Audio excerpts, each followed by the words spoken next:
ఆయన తొలి పలుకులు కాదు, అవి ఒక చెత్త పలుకులు. ఈ రాష్ట్రంలో ఉన్న మహిళల పట్ల చాలా అసభ్యకరమైన పద్ధతిలో ఆయన టీవీలో ప్రసారం చేసి చెత్త పలుకులో రాశారు. ఆయన ఈ మహిళా లోకానికి బేషరతుగా క్షమాపణ చెప్పాలి. ఏబిఎన్ టీవీ ప్రసారాలను నిలిపివేయాలని మేము డిమాండ్ చేస్తాను. సభ్య సమాజం తలదించుకునే విధంగా మహిళల పట్ల చాలా అవమానకరమైన రీతిలో వ్యాఖ్యానాలు చేశారు. ఇది ప్రజాస్వామ్యానికి మంచి పద్ధతి కాదు. జర్నలిజం ముసుగులో ఆయన ఒక దళారీగా పనిచేస్తా ఉన్నాడు.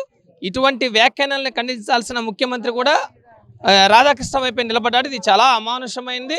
ఎందుకంటే అసెంబ్లీలో జరగని దానికి జరిగినట్టుగా ముసలి కన్నీరు గార్చి ఆయన అసెంబ్లీకి రానని శపథం చేసి తీరా ఈరోజు మహిళల పట్ల అసభ్యకరంగా వ్యవహరించారని ఆనాడు మాట్లాడారు.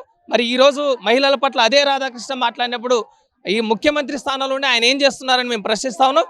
ఇటువంటి వ్యాఖ్యానాల పట్ల ఈ రాష్ట్ర ప్రజలు చాలా అప్రమత్తంగా ఉండి ఖండించాలి. రాధాకృష్ణ వ్యాఖ్యానాల పట్ల పెద్ద ఎత్తున ఉద్యమించాలి. ఆయన క్షమాపణ చెప్పేంత వరకు మేము ఉద్యమిస్తామని ఉంటాం. మా వైఎస్ఆర్ కాంగ్రెస్ పార్టీ తరఫున ఇకనైనా ఇటువంటి వ్యాఖ్యానాలను విరమించుకోవాలని దాడి కాదు, ప్రజాస్వామ్య పద్ధతిలో ఆందోళన చేశారు.